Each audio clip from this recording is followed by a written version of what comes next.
Welcome to the podcast. Today we're talking about overcoming value-based pricing fear.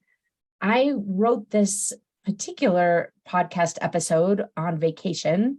It was so nice. We went to San Diego for the last 9 days or so for fall break, took the kids to Legoland. We saw every single inch of Legoland. Because we were there for 3 days. So like a 1-day place to go to. We were there for 3. And then we went to the beach on Coronado Island. And I wrote this episode for you because I've been thinking about it. And this is such a hot topic, value-based pricing. You either have it in place or you've been thinking about putting it in place, or you might just be curious about value-based pricing. Seems to be a term that is, very widely used in our industry. And so today I want to talk with you about one of the things that I see so often hangs up my clients when they come to me is the fear of value-based pricing. It feels like this really big thing. And today I want to break it down for you in a way that can help you to overcome the fear of value-based pricing, whether you decide to implement it or not. Or have actually already implemented it. The strategies that I'm going to share with you today are very applicable, because not only do they help you to get to the place where, if you want to be in a value-based pricing model, I'll help you to get over that fear, but also the concepts that I'm going to share with you today will help you overall to increase the quality of your sales process, regardless of the pricing model that you choose. So that's what we're working on today. I love creating these episodes for you that address real-time challenges that my clients are facing, because for 2 reasons, really. I love writing episodes that can supplement what they're working on and just give them a different perspective in addition to the calls that we have every week. And then also, I know that they're not alone, that you are facing these types of challenges too. And so I know that the topics are always timely. So that's why it's on my mind today. So let's talk about our agenda. Let's set the agenda for today. Overcoming value-based pricing fear. So first, we're going to talk about, just to all level set, what is value-based pricing? There's a lot of misuse of this term. And so let's just level set on what I believe value-based pricing is and the way that it's worked very effectively, both for me and for clients. And then we'll talk about why this topic should matter to you, regardless of your current pricing model. I gave you a little taste of that, but we'll work on that some more. And then we'll wrap it up with a 2-part framework that I'll share with you that you can use to overcome the fear and start making progress toward value-based pricing, or to improve what you're already doing, or generally improve your overall quality of your sales process, like I mentioned. So that's what our agenda is for today. All right, now let's talk. Before we get started, I just wanted to point you to 2 resources that will be very helpful for you as a complement to this episode. The first is what my SEO expert calls, he helps me really write this and name it, the rate and pricing mega tutorial. So he gave me the outline from I'm kind of going down a rabbit trail at the moment, but I do have an SEO expert that I'm working with right now. And so he's been helping me really pull together so much of the content that I've been creating and the concepts I've been sharing with you, and really putting those into really SEO keyword rich mega tutorials, so that more of you can find me and the resources that I have to offer. So anyway, a bit of a side note there, but the point here is that I put together a really thorough, in-depth rate and pricing mega tutorial. It's on my blog. We'll put the link in the show notes, but essentially you can go to my website and then go to resources, find the blog, and there you'll find the rate and retainers fees guide. So that is a fantastic resource to give you a lot more in depth about value-based pricing overall, as well as the other pricing strategies that you might consider for your consulting business. So go check that out. And then the other resource that I wanted to share with you today, that's a very important complement to today's episode, is the independent consulting pricing assessment. So you'll go in and you'll answer a handful of questions, and then it will provide you with a scorecard of how your business and your pricing rates as compared to some of the the standards that you might want to consider in your business. So that is really powerful as well, because it really gives you a visual understanding of where your pricing is doing well, and then areas of improvement for your pricing so that you can prioritize the work that you're doing on your business. And of course, pricing is always one of the top priorities, because it ultimately ends up impacting how much revenue you're making.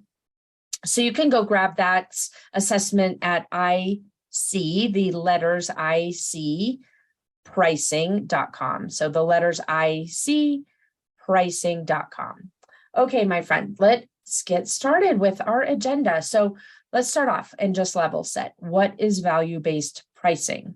So value-based pricing or value-based consulting fees are where you are basing your fees, what you're charging, what you're proposing, based on, you're calculating those off of the client's perceived value, which is tangible, a combination of tangible and intangible. So that perceived value that they expect to experience, to receive from the services that you provide. So let me say that again. Value-based pricing is where you're basing your consulting fees on the client's perceived value of the services you provide.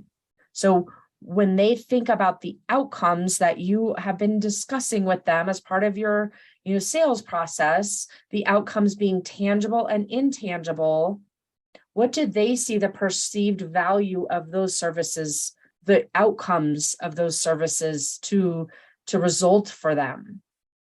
That's essentially what value-based pricing is. So to be clear, I also want to separate this out from success-based pricing. So success-based pricing is a concept where you calculate some amount of money that you and the client calculate some amount of money that you expect your work to result in. Perhaps you are impacting their sales cycle in some way, and so you can calculate the impact to revenue, and then you take a percentage of that. That is success-based pricing. That is not what we're talking about today. What we're talking about today is value-based pricing, which is where you really understand what the client's perceived value is of the outcomes that you're delivering for that client and helping that client to achieve over some period of time, both tangible and intangible, and then basing your fees off of that.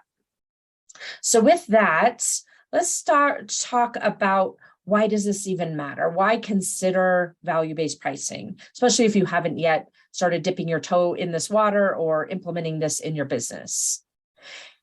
Three main reasons. The first is it can just simply be more lucrative for you. So that's important. Obviously, you're running a business. Number two, it aligns so much better with aligns your goals, I should say, with the client's goals in such a better way than time-based pricing, for example. So what I mean by that is your goals, which is for you to drive outcomes for your clients and for you to create revenue for your business. Those are your two of your primary goals. And another of your goals is to not have to work more hours and more hours to create that revenue. Those are typically commonly would be your goals, right? And then your client's goals are wanting to get the outcomes. They shouldn't care about how much time it takes you to create the outcomes. In fact, they should actually want you to create the outcomes faster for them. But when you're compensated based on time, naturally, your motivation now becomes taking more time in order to have, more billings. I'm not saying you're doing anything wrong. I mean, it's human nature, right? Our normal human nature would be to take, to take more time to deliver something that makes more money for us. And the client then ends up getting, charge more potentially for something that could have not taken quite as long. And then they're questioning also how much time you're taking and diverting themselves from the real questions, which are, what are the outcomes looking like? Are we on track with the outcomes? Are we aligned on what the outcomes should be? So that explains, that concept of really aligning your goals, better aligning your goals with the client's goals through the pricing model, and making sure that we're not going after something that is irrelevant, like time. And then the third reason why you might consider value-based pricing is having a value-based pricing frame of mind, even if you haven't necessarily implemented it yet, is going to help you to improve the quality of your sales process overall. So what I mean by that is you really understanding the value and the outcomes and why the client cares about the outcomes all throughout your sales process. Whether you end up charging them based on value or based on time or based on something else, at the end of the day, you're getting a much deeper understanding. If you're applying these value-based pricing concepts throughout your sales cycle, you're getting such a much better understanding of what that client really truly wants and why they care about it and what it will mean for them in the short run and over time. So that even if you don't go ahead and implement value-based pricing right away, that can be such a powerful skill to develop for yourself, as having that frame of mind that that is created by thinking about the sales process slightly differently and really understanding at a much deeper level the outcomes and what value the client attaches to those outcomes. So those are some of the reasons why this matters, why today this topic matters. So with that, let's talk about the fear. That's what we're focused on, because that tends to be one of the initial blockers for consultants to start moving forward with value-based pricing, which is the fear and the overwhelm that is preventing you from moving forward or moving into or even toward value-based pricing. As I mentioned, this is applying for you, whether you've implemented value-based pricing. What I'm going to share with you in a moment is going to just help you fine tune some more and think about value-based pricing in some ways that you may not have considered before. If you want to implement value-based pricing, this is going to help you make it easier to overcome these fears. And then finally, if you're not even ready yet and something that you haven't even decided if that's where the direction you want to take into value-based pricing, again, what I'm saying is today is going to help you to drive more understanding of the client's perceived values and why they care about things. So that's why it's so important for you to listen to today's episode, and really no matter which stage of business you're in, essentially. So that's why we're talking about overcoming this fear. So about the fear, the idea of moving into value-based pricing creates this paralysis so often. It can feel risky, right? It can feel risky. It feels, our kind of standard mental construct is that charging by the hour oftentimes feels the least risky, because we don't have to, we're just basically getting compensated for a unit that everyone understands.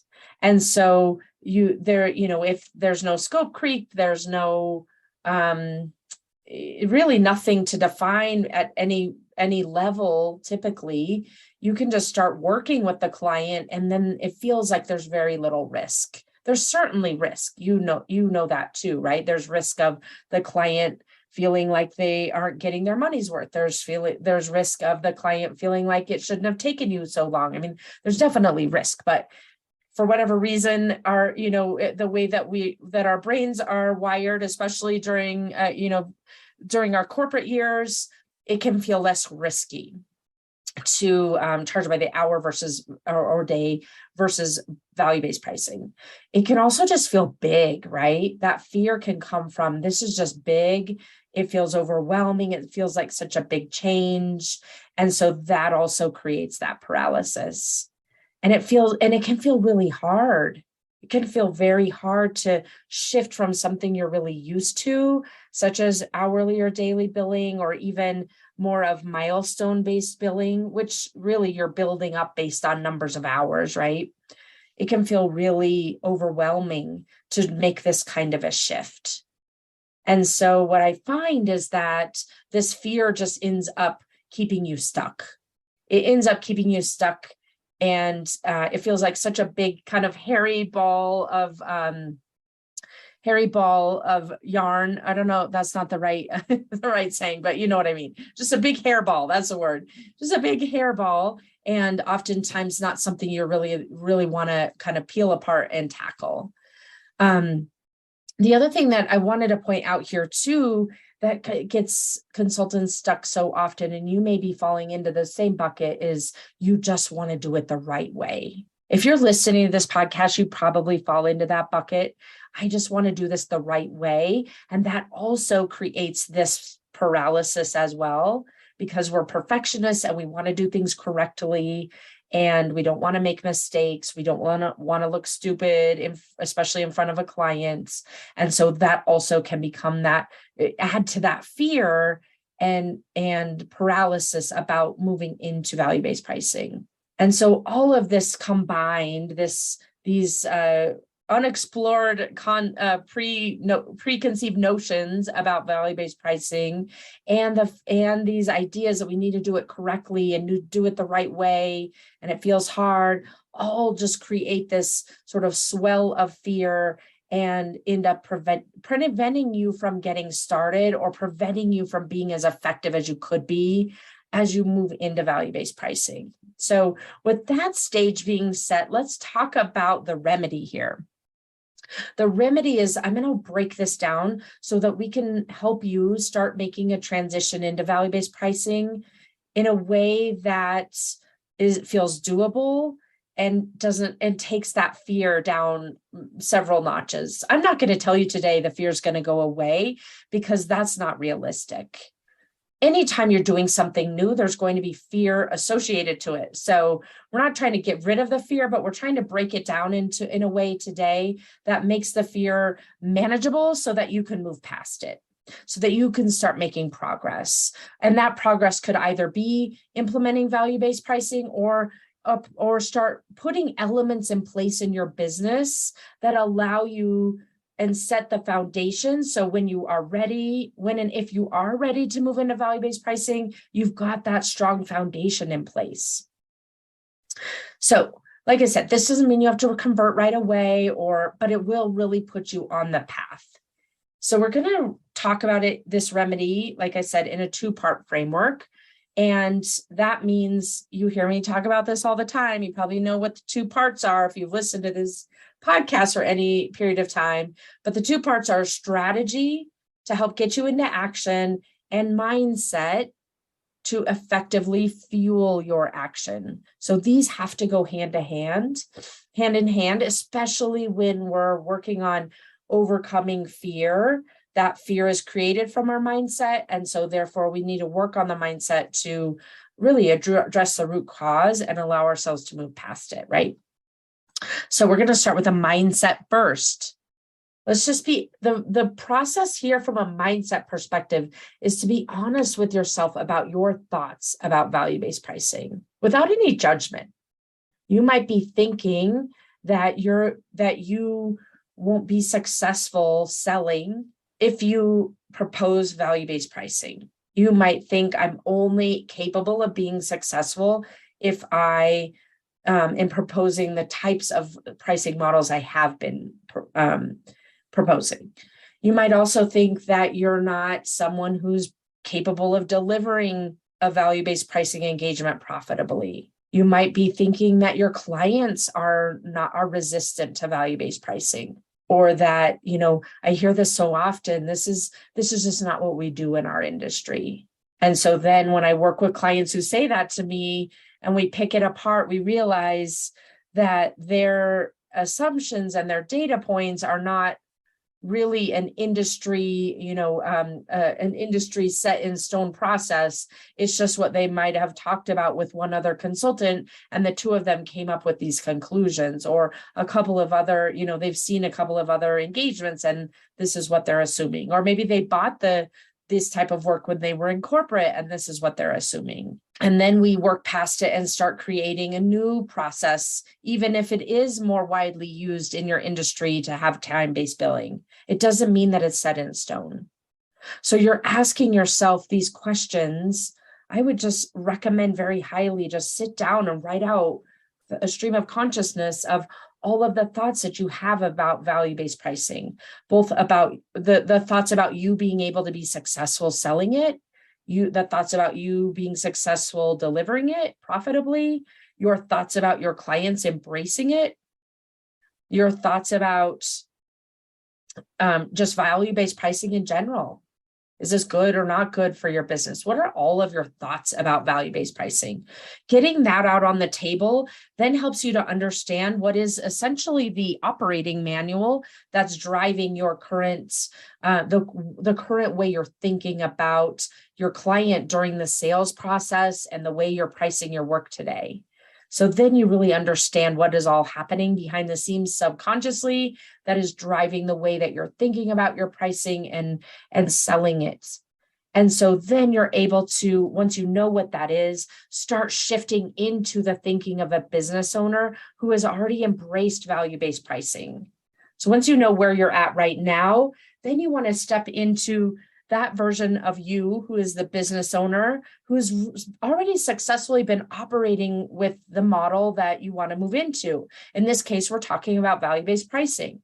That business owner, that version of you who's the business owner who's been doing this for the last year or two and is really comfortable with it and really clear about how it works and why it's a benefit to them and why it's a benefit to your clients, and really getting clear on what that version of you is thinking and how they're feeling about value-based pricing and how that contrasts to what you're currently thinking. So I'll give you a quick example of this, but this is really the type of work an example of the type of the work that I do with my clients is really to help them work through this process. And that's why so often I hear the word transformational. It becomes a transformational process because you're not just putting a process in place. We're not just putting value-based pricing in place and hoping it works. We're transforming you into the type of business owner and the type of salesperson and the type of consultant who's delivering successfully these types of engagements. You become a different version of yourself who's really successful at doing this and thinks in a different way. So the example that I'll give you is I had a client who came to me and she was really at the place where she was kind of on the cusp of, I'm really ready to implement value-based pricing, but I'm really nervous and anxious about this. I'm not quite sure where to start. And all of this the description I gave you earlier about all of the fear was coming up for her. And so we started breaking it down and we realized that at the end of the day, she was so fearful that she would start down a path with a prospective client and get herself in over her head and then ruin that relationship with the client, lose the business with that potential client, lose the business, and, and just feel humiliated essentially. And so that's what was holding her back, is that fear of humiliation and the fear of failure in such a way that, is kind of catastrophic in a way. It's going to ruin this relationship with the client, and I'll never be able to propose work to them again, essentially. And so as we started digging through this, we realized that, number one, as we started working on the transformational process and helping her get to the place where she was able to overcome the fear, we realized that she was just looking at this thing in such a broad way. I've got to go implement, I want to go implement value-based pricing without really thinking about the micro steps involved in getting there. And when we broke it down into the micro steps in getting there, she realized some of those micro steps she had already done before. This isn't a brand new process for her. This isn't something she's testing out on a prospective client and it's kind of a pass-fail grade. That she had actually done some work on this already without even realizing it. So that made her, that gave her the first step in the process. If you're kind of thinking about it as almost like a staircase, right? First, we found some evidence of where this isn't brand new for her. Then we found some evidence of I can figure this out one step at a time. I'm going to work with this. I'm going to map out she and I sat down and worked together to map out what the sales process would look like and what kinds of questions she would use for each step of the process to elicit the value. And then she went through this really methodically, one step at a time in a micro project to get that experience under her belt and start seeing herself as a business owner who's capable of figuring out how to sell value-based pricing as compared, and that became her new business owner identity, the way she thought about herself, as compared to when we started, which was, I'm not someone who's going to be successful at selling this, and my industry isn't open to it. So hopefully that gives you a flavor of an example for yourself of what that would look like to really understand what your current thought processes are that are keeping you playing smaller, and open, and the process to transform to open into a wider perspective as a business owner who is capable of implementing and being successful at value-based pricing. So now that we have the mindset side underway, let's end the episode with the strategy side of the equation. So this touches on that example that I just gave you. Look at the first thing you're going to want to do from a strategy side is reverse engineer your sales cycle and use your most well understood offer. Like, for example, if you do, strategy work for, I'll just make up an example. If you do strategy work for system implementations, for example, setting up the strategy, not executing on the implementation. And that's a well understood offer. You've done it a couple of times. You might have done it in corporate and you've done it a time or two for clients. That's a great place to start. It's a well understood offer. It's got a pretty clear scope. You've got experience about it in the past. And so you're going to start asking yourself questions to reverse engineer the sales cycle from a value-based pricing perspective. Examples of questions would be, what do I need to know in order to quantify the value of the outcomes I'm creating for the organization? We'll put these in the show notes as well. What kind of outcomes do I need to understand from a qualitative perspective and a quantitative perspective? Another question you would ask yourself is, what would I need to know to get the client's agreements on the value? So what would I need to know from that client as I go through my sales process to know that they're agreeing with me about what this calculation of the value is? And then what you're going to do from there, once you understand kind of the big picture of all the things that you need to know for this well understood offer, then you're going to break that out into the agendas and the checklists for the meetings that you typically have in your sales cycle. Then the next, so that's really the way for the strategy in terms of starting to break down the value-based pricing and incorporating it into your sales process and making it into incremental bite-sized pieces versus this big ambiguous thing. Thinking about it as more of a big ambiguous thing, value-based pricing. Now we're looking at, okay, now how am I going to reverse engineer my sales cycle to get all of this value and understanding and alignment with the potential client all along the way. And by the way, even if you never implement value-based pricing, this is what I'm saying about you being able to use what I'm sharing with you today in order to elevate your sales process, because that reverse engineering to really better understand the value and the outcomes that a client, the value a client places on the outcomes that you're creating for them or helping them to create, you need to know that regardless of what pricing model that you create for yourself. And the better you can get at that, ultimately the higher, the higher level impact you make and the pricing that goes with it. So from there, you want to identify an opportunity. So go identify an opportunity in your pipeline that will be your first test. Go find a micro project, something smaller, something that feels well understood, like I was just describing, and then commit to it and be okay with failing. Be okay with being bad at it. Be okay with that client doesn't move forward. You're not going to close 100% of the clients. And I've said this before on the podcast. If you're closing 100% of your clients, then you're doing something wrong, because that means that you're undercharging most likely. So use this as a way to experiment for the purposes of transitioning into value-based pricing, improving what you're already doing as value-based pricing, or just simply improving the quality of your sales process and the types of questions and the way that you're understanding why the client cares about what you're doing more deeply.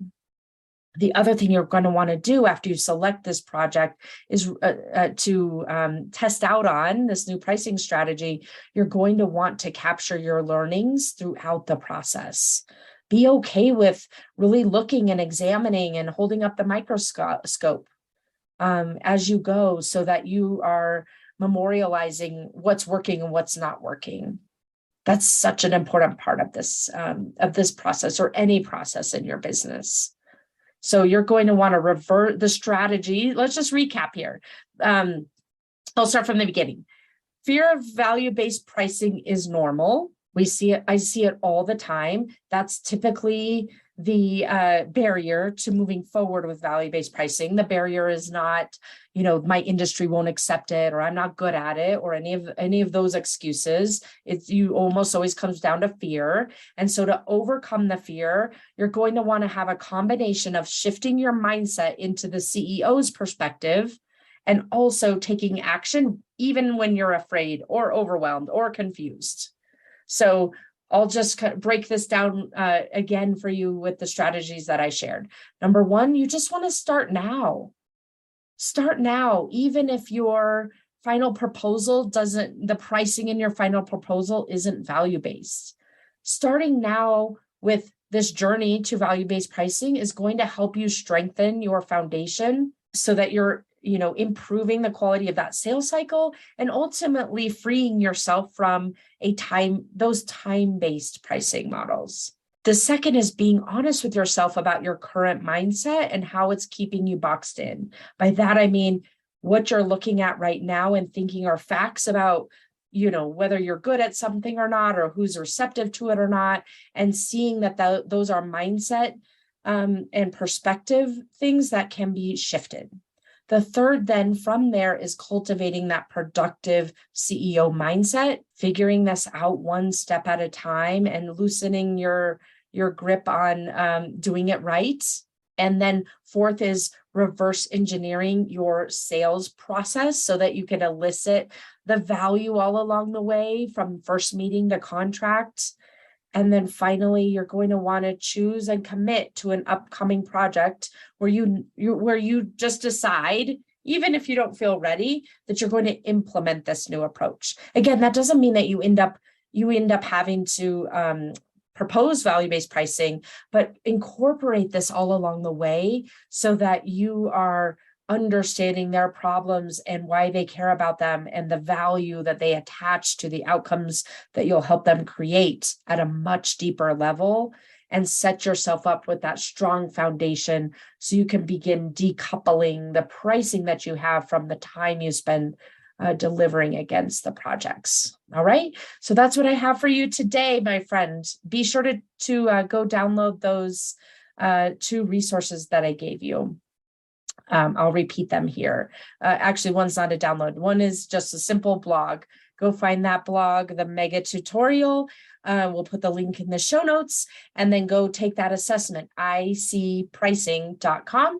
And I will see you again next week. Take care.